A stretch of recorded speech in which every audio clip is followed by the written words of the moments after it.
si nous arrivons à nous développer, à prospérer, ce qui veut dire que là-bas, ils ne pourront pas se développer. Ils vont devoir régresser. Si nous arrivons à transformer demain nos matières premières, ça veut dire que là-bas, des usines vont fermer. Est-ce que vous comprenez la logique?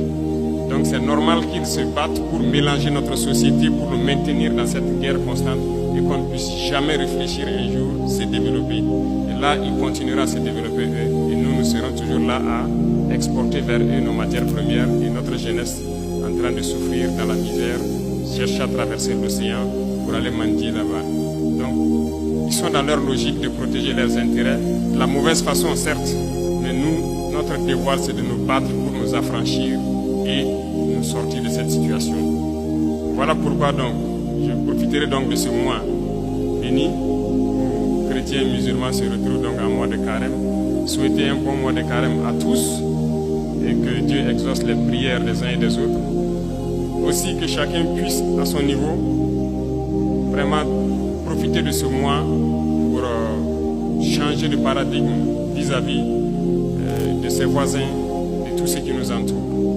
Et je souhaite que les leaders religieux ici au Burkina Faso profitent de ce mois aussi pour prêcher, voilà, je dirais la bonne parole, pour prêcher vis-à-vis de ceux-là, ces égarés qui tiennent les armes dans la brousse et qui tuent, parce que certains tuent et ils pensent qu'ils tuent au nom de la religion.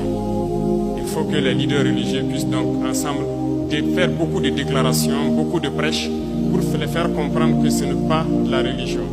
Pourquoi je le dis? Parce que je pense que beaucoup d'entre vous ont des frères ou des sœurs qui sont FDS, qui sont dans la brousse. Il est quasiment impossible aujourd'hui de prendre une base terroriste et ne pas trouver des livres coraniques ou autre chose. Ça veut dire que, donc je pense que par la parole, vous pouvez les atteindre. Il faut faire beaucoup de déclarations, beaucoup de prêches pour les faire comprendre que ça, ce n'est pas de l'islam. C'est tout sauf de l'islam. On n'a jamais dit de tuer.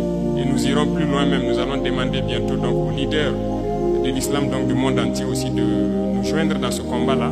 Avoir des déclarations claires, franches, pour inviter tous ceux qui sont là à tuer au nom de l'islam, que ce n'est pas de l'islam. Normalement, c'est une religion de paix, de solidarité, voilà, d'entraide. Il n'y a pas de raison que quelqu'un tue au nom de l'islam et qu'on ne puisse pas le dire qu'il est sur le mauvais chemin.